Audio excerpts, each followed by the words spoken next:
Hi friends, ಎಲ್ಲರಿಗೂ ನಮಸ್ಕಾರ. Welcome back to my YouTube channel.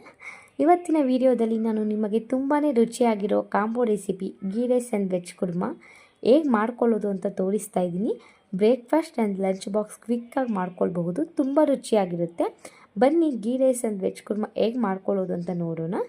ಒಂದು ಕುಕ್ಕರ್ನಲ್ಲಿ 2 ಟೇಬಲ್ ಸ್ಪೂನಷ್ಟು ತುಪ್ಪದಲ್ಲಿ ಮಾಡ್ಕೊಂಡ್ರೆ ತುಂಬ ರುಚಿಯಾಗಿರುತ್ತೆ. ಅಷ್ಟೊಂದು ತುಪ್ಪ ಬೇಡ ಅಂದರೆ ಎಣ್ಣೆ ಹಾಕ್ಕೊಳ್ಳಿ. ನಾನು ಕೂಡ ಎಣ್ಣೆ ಆ್ಯಡ್ ಮಾಡಿದ್ದೀನಿ. ನಂತರ ಲವಂಗ 5, ಚಕ್ಕೆ 3 ಪೀಸ್, ಪಲಾವ್ ಎಲೆ 2, ಸೋಂಪು ಸ್ವಲ್ಪ, ಅನಾನಸ್ 1, ಜಾಪತ್ರೆ 1, ಕಸ್ತೂರಿ ಮೆಂತ್ಯ ಸ್ವಲ್ಪ, ಏಲಕ್ಕಿ 3, ಗೋಡಂಬಿ 7. ಇಷ್ಟು ಸ್ಪೈಸಸ್ ಹಾಕಿ ಫ್ರೈ ಮಾಡ್ಕೋಬೇಕು. ಹಸಿಮೆಣಸಿನ್ಕಾಯಿ 4, ಕೊತ್ತಂಬರಿ ಸೊಪ್ಪು ಮತ್ತು ಪುದೀನ ಸೊಪ್ಪು ಸ್ವಲ್ಪ ಹಾಕಿ ಫ್ರೈ ಮಾಡಿ. ನಂತರ ಉದ್ದುದ್ದ ಕಟ್ ಮಾಡಿರೋ 2 ಈರುಳ್ಳಿ ಹಾಕಿ ಬ್ರೌನ್ ಕಲರ್ ಆಗಬೇಕು, ಅಲ್ಲಿ ತನಕ ಚೆನ್ನಾಗಿ ಫ್ರೈ ಮಾಡ್ಕೋಬೇಕು. ನಾನು 1.5 ಲೋಟ ಅಕ್ಕಿ ತಗೊಂಡಿದ್ದೀನಿ. ಅದಕ್ಕೆ 2.5 ಲೋಟ ನೀರು ಹಾಕಿ ಅರ್ಧ ಕಾಯಿ ಹಾಲು ಸೇರಿಸ್ತಾ ಇದ್ದೀನಿ. ರುಚಿಗೆ ತಕ್ಕಷ್ಟು ಉಪ್ಪು ಹಾಕಿ ಮಿಕ್ಸ್ ಮಾಡಬೇಕು. ಅದು ಕುದಿ ಬರಬೇಕು. ನೋಡಿ, ಕುದಿ ಬಂದಿದೆ. ಇದಕ್ಕೆ ನೆನೆಸಿಟ್ಟಿರೋ ಅಕ್ಕಿ ಸೇರಿಸಿ ಮಿಕ್ಸ್ ಮಾಡಬೇಕು. ನೋಡಿ, ಅಕ್ಕಿ ಅರ್ಧ ಬೆಂದಿದೆ. ಇದಕ್ಕೆ ಕ್ಯಾರೆಟ್ ಹಾಕಿ ಲಿಡ್ ಕ್ಲೋಸ್ ಮಾಡಿ 2 ವಿಸಿಲ್ ಕೂಗೋಷ್ಟರಲ್ಲಿ ವೆಜ್ ಕುರ್ಮಾ ರೆಡಿ ಮಾಡ್ಕೊಳ್ಳೋಣ. ವೆಜ್ ಕುರ್ಮಾ ಮಾಡ್ಕೊಳ್ಳೋಕ್ಕೆ ಮಸಾಲೆ ರೆಡಿ ಮಾಡ್ಕೊಳ್ಳೋಣ.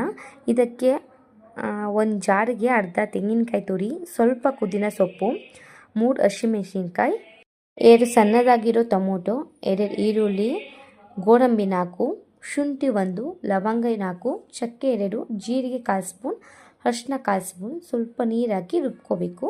ನೋಡಿ, ನುಣ್ಣಗೆ ರುಬ್ಕೊಂಡಿದ್ದೀನಿ. ನಂತರ ಒಂದು ಕುಕ್ಕರ್ನಲ್ಲಿ 4 ಟೇಬಲ್ ಸ್ಪೂನಷ್ಟು ಎಣ್ಣೆ ಕಾದ ನಂತರ ಕಸ್ತೂರಿ ಮೆಂತ್ಯ ಸ್ವಲ್ಪ, ಜೀರಿಗೆ 1/4 ಸ್ಪೂನ್, ಪುದೀನ ಮತ್ತು ಕೊತ್ತಂಬರಿ ಸೊಪ್ಪು ಸ್ವಲ್ಪ. ಇದಕ್ಕೆ ಒಂದು ಈರುಳ್ಳಿ ಸಣ್ಣದಾಗಿ ಕಟ್ ಮಾಡಿರೋದು ಹಾಕಿ ಫ್ರೈ ಮಾಡ್ಕೋಬೇಕು. ಈರುಳ್ಳಿ ಬ್ರೌನ್ ಕಲರ್ ಆಗಬೇಕು. ನೆಕ್ಸ್ಟ್ ಇದಕ್ಕೆ ಕ್ಯಾಪ್ಸಿಕಮ್ ಅರ್ಧ ಸಣ್ಣದಾಗಿ ಕಟ್ ಮಾಡಿರೋದು ಸೇರಿಸಿದ್ದೀನಿ. ಬೆಳ್ಳುಳ್ಳಿ ಸ್ವಲ್ಪ, ನಂತರ 1/4 ಸ್ಪೂನ್ ಅರಿಶಿನ ಪುಡಿ ಸೇರಿಸಿ ಫ್ರೈ ಮಾಡಬೇಕು. ಧನಿಯಾ ಪುಡಿ 2 ಟೇಬಲ್ ಸ್ಪೂನ್, ಮೆಣಸಿನ್ಕಾಯಿ ಪುಡಿ 2 spoon, garam masala 1 spoon mix ಮಾಡಬೇಕು. ನೋಡಿ, ಎಣ್ಣೆ ಎಲ್ಲ ಬಿಟ್ಟಿದೆ. ಇದಕ್ಕೆ ಅರ್ಧ ಟೊಮೊಟೊ ಸಣ್ಣದಾಗಿ ಕಟ್ ಮಾಡಿರೋ ಸೇರಿಸಿ ರುಚಿಗೆ ತಕ್ಕಷ್ಟು ಉಪ್ಪು, 1/4 ಸ್ಪೂನ್ ಸಕ್ಕರೆ ಹಾಕಿ ಮಿಕ್ಸ್ ಮಾಡಬೇಕು.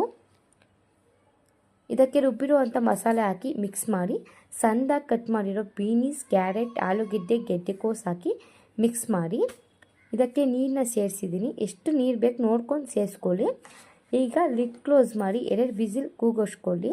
ನೋಡಿ, ಲಿಡ್ ಓಪನ್ ಮಾಡಿ ಎಷ್ಟು ಕಲರಾಗಿ ಬಂದಿದೆ.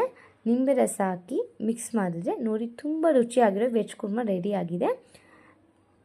ನೆಕ್ಸ್ಟ್ ನೋಡಿ, ಗೀ ರೈಸ್ ಕೂಡ ರೆಡಿ ಆಗಿದೆ. ಎಷ್ಟು ಉದ್ರುದ್ರಾಗಿ ಆಗಿದೆ, ತುಂಬ ರುಚಿಯಾಗಿರುತ್ತೆ. ಗೀ ರೈಸ್ ಮತ್ತು veg kurma combo recipe ready ಆಗಿದೆ. ನೀವು ಕೂಡ ಟ್ರೈ ಮಾಡಿ, ಹೇಗಿದೆ ಅಂತ ತಪ್ಪದೆ ಕಮೆಂಟ್ ಮಾಡಿ. ಪ್ಲೀಸ್ ಸಬ್ಸ್ಕ್ರೈಬ್ ಮಾಡಿ, ಲೈಕ್ ಮಾಡಿ, ಶೇರ್ ಮಾಡಿ.